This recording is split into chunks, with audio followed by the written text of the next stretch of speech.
الحمد لله الذي سائر الأمم وصلى الله تعالى على خير خلقه محمد وعلى آله وأصحابه أجمعين. أما بعد فأعوذ بالله من الشيطان الرجيم. بسم الله الرحمن الرحيم. محمد رسول الله والذين معه أشداء الكفار رحماء بينهم. صدق الله العظيم. وقال النبي صلى الله عليه وسلم: اللهم اعز الاسلام او عمر بن خطاب او عمر بن عشام صلی اللہ تعالی علیہ وسلم. میرے صدر مجلس محترم ہم طلباء ساتھیوں، آج میں آپ حضرات کے سامنے دو باتیں بیان کروں گا. ایک ہے ماہ محرم جو اس مہینے میں چل رہا ہے، اور دوسرا بات حضرت عمر بن خطاب، اس کے چھوٹا سا اشارہ آپ لوگوں کو بتاتا ہوں.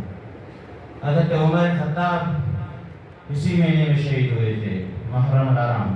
پہلی بات میں بیان کرنا چاہتا ہوں محرم الحرام میں، یہ محرم الحرام جو کہ عربی زبان کا لفظ ہے. محرم الحرام عربی زبان کا لفظ ہے. اس کا معنی ہے عزت والا مہینہ، احترام والا مہینہ، بزرگی والا مہینہ. اور اس مہینے میں بہت سے ایسے واقعہ ہیں جو اس مہینے ہوئے ہیں. بہت سے بزرگ، بہت سے نبی، بہت سے صحابہ شہید ہوئے ہیں.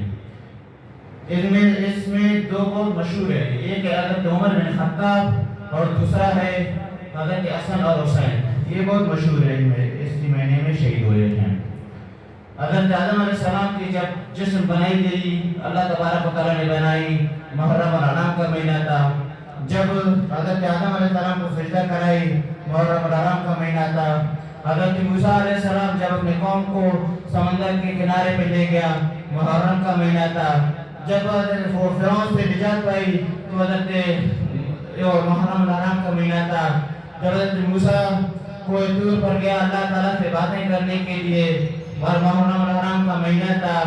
اسی طرح حضرت یوسف علیہ السلام جب کنویں سے نکالا گیا تو محرم الحرام کا مہینہ تھا.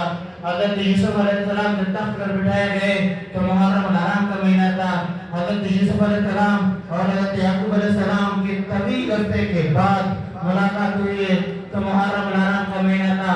اسی طرح حضرت محمد صلی اللہ علیہ وسلم کی پہلی بیوی جب وہ انتقال گئی، وہ نکاح کی گئی تو محرم الحرام کا مہینہ تھا.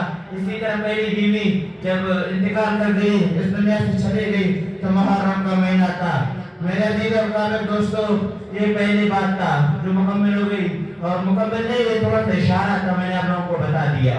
حضرت عمر رضی اللہ تعالیٰ عنہ کے دور میں جب حضرت عمر رضی اللہ تعالیٰ عنہ نے اسلام قبول نہیں کی تھی، اس کے اسلام حضرت محمد صلی اللہ علیہ وسلم اپنے دعا مانگی اللہ تبارک و تعالیٰ سے کہ اللہ یا عمر کو یا ابو جہل کو، ان دونوں میں سے ایک کو مسلمان کر.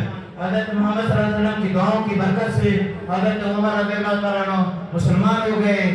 جب مسلمان ہو گئے تو باہر نکل گیا گھر سے، دیکھا کہ حضرت محمد صلی اللہ علیہ وسلم کی بیوی سیدہ زینب رضی اللہ تعالیٰ عنہ جا رہا تھا جنگل کی طرف. اس ٹائم باتھ روم اس طرح کی چیزیں نہیں تھی. جب کوئی حاجت کے لیے جاتا تھا تو باہر جاتے تھے گھر سے، اور خود منافق بیٹھے تھے کہ لوگوں نے کہا کہ دیکھو کہ محمد صلی اللہ علیہ وسلم کا بیوی جا رہی ہے. دوسرے منافق نے، ایک منافق نے دوسرے منافق سے کہا دیکھو محمد صلی اللہ علیہ وسلم کا بیوی جا رہا ہے. پھر یہ بات حضرت عمر رضی اللہ تعالیٰ عنہ نے سن لیا، جا کے گیا حضرت سیدہ زینب رضی اللہ عنہ کے سامنے کہ اے امی جان، آپ ایسے گھر سے نہیں نکلو، پردہ کر کے نکلو. وہ کچھ لوگ اشارہ کر رہا تھا کہ وہ منافق آپ کو اس طرح کہہ رہے ہیں. پھر وہ واپس ہو گئے. اللہ کی اس بات، اللہ کو بہت پسند ہے اس بات کو، یہ بات کہ حضرت عمر رضی اللہ عنہ نے سیدنا زینب رضی اللہ عنہ کو کہا کہ آپ واپس ہو جاؤ، اگر نکل گیا گھر سے پردہ کر کے نکل جاؤ. اسی بات سے حضرت عمر رضی اللہ عنہ جو بات بولتا تھا وہ آسمان میں اللہ کی طرف سے قرآن بن کر آتا تھا. اسی بات سے اللہ تبارک و تعالیٰ نے قرآن مجید کے آیت نازل کی. آیت مجھ سے بھول گئی. آیت نازل کی کہ قرآن اے اللہ کے رسول حضرت عمر رضی اللہ عنہ کی طرف سے یہ آیت نازل ہوا ہے اور یہ آیت ہے کہ اپنے بیویوں کو, اپنے بچیوں کو, اپنے بیٹیوں کو جب بھی گھر سے نکل جائے تو پردہ کر کے نکل جائے, بغیر پردہ کے لیے نہ نکل جائے. تو آپ صلی اللہ علیہ وسلم معلوم ہوا کہ شاید کچھ ہو گیا عمر کے ساتھ. آیا عمر رضی اللہ تعالیٰ عنہ آپ نے کچھ کیا ہے, یہ ایک آیت نازل ہوا ہے آپ کے بتانے سے پہلے. عمر رضی اللہ تعالیٰ نے کہا جی ہاں ہو گیا ہے. کہ وہ حضور صلی اللہ علیہ وسلم نے پوچھا وہ کیا معاملہ تھا. جب حضرت عمر رضی اللہ تعالیٰ عنہ پہلے بیان کیا کہ کچھ منافق لوگوں نے اس طرح یہ باتیں کی اور آپ کی بیوی نکل گئی تھی اور ان لوگوں نے کہا کہ محمد کی بیوی جا رہی بغیر پردہ کے نکل گئی. میں نے کہا پردہ کر کے نکل جاؤ, بغیر پردہ کے نہ نکلو. تو اسی طرح آپ صلی اللہ علیہ وسلم نے کہا کہ یہ آپ کے بعد اوپر سے اللہ پاک کی طرف سے کلام بن کر آیا تھا. ہمارے لیے ماشاء اللہ.